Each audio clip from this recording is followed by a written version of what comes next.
So without even getting the money, you go find the house. You do a seller purchase agreement through a real estate agent. Yes. Then you take that seller agreement to your private lender or your private broker. Yep. You put it into escrow.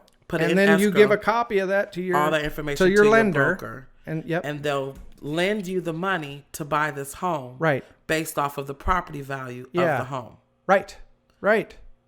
That's exactly right. Is that it? That's exactly what we did with this other thing. Yes, that's it. Really? Now, yeah. So what happens is... There's no money transaction. Yes, there is. I mean, no cash in hand transaction. You don't give anybody, a seller or anything. What happens is... No money. The lender transfers the money to the escrow agent. And the escrow company. And the escrow company takes in the money from the lender.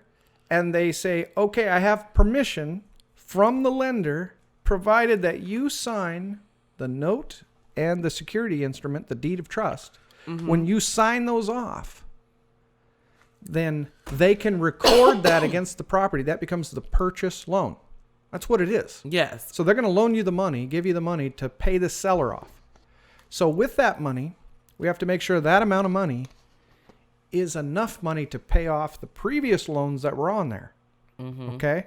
So if that seller, let's take a transaction where you're buying a house and it's $400,000, and the seller of the property owes $300,000. Okay, our purchaser's for $400,000.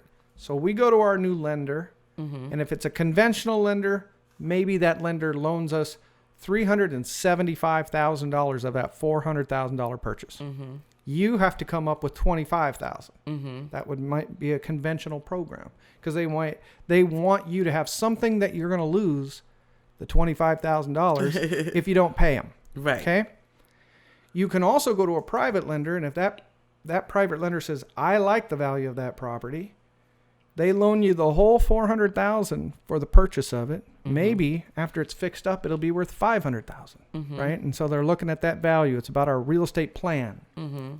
So what they get is they get a note and deed of trust against the property. Okay.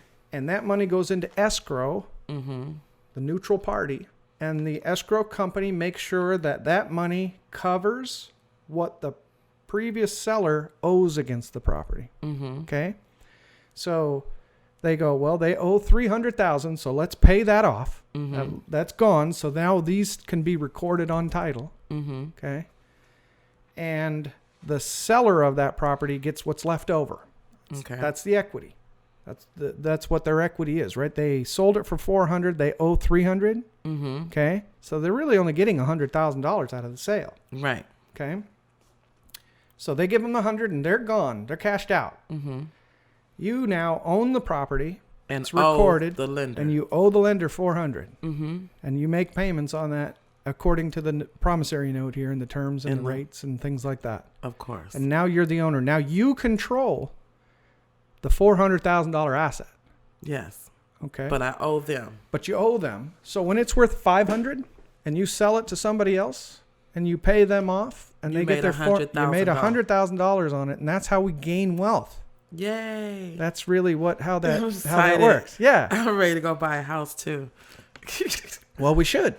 I'm ready. If you have to live somewhere and you're paying for that something. Yeah. Here's the benefit. If you buy a house, then that income that you have been paying, it shelters your income from taxes because they allow for certain deductions because of the fact that you're a homeowner. Oh. So the interest that you pay on that loan is deductible. And I won't get into the IRS portions of it because that changes too much for this to be valid.